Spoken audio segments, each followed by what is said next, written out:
Hello mga kait, samahan ninyo kami sa pinaka-recent trip namin to Hong Kong. Nagsimula ang aming trip sa NAIA Terminal 3 at sumakay kami ng Cathay Pacific flight na 5:45 ng umaga. Maganda yung plane, bagong-bago, maluwag at maganda yung pinaka-console. Sobrang laki ng screen at very responsive. Pwedeng manood ng iba't ibang movies at shows, may games at music rin. Ang maganda dito, may kasama ng food at baggage allowance yung flight namin. Hindi naman din siya ganun kamahal, lalo na kapag may promo sila tulad ng mga buy one take one for adults. After almost 2 hours, lapag na kami sa HKIA. Pagkatapos kunin ang bagahe, nag-claim agad ng pocket wifi si Bianca sa counter A09. Ako naman may eSIM na agad. Tapos pumunta na kami sa pick-up point for our airport transfer papunta sa Disney's Hollywood Hotel.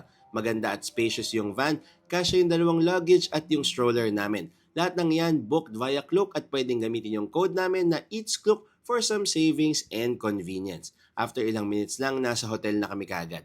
Nag-iwan ng bagahe, nag-register at syempre Disneyland agad. Nalo dito kasi may free shuttle service every 10 minutes to Disneyland. Sakay ng Marvel bus at wala pang 5 minutes, dumating na kami sa Hong Kong Disneyland. Sobrang happy namin lahat kasi malamig nung pumunta kami at di rin ganun karami ang tao. Nakapag-rides at sightseeing with pictures pa syempre. Our meals, syempre meal vouchers sa Klook. Nagstay kami hanggang maabutan ng parade tapos nag-check-in na kami. Room tour, hotel tour, and many more sa next video. See you in part 2!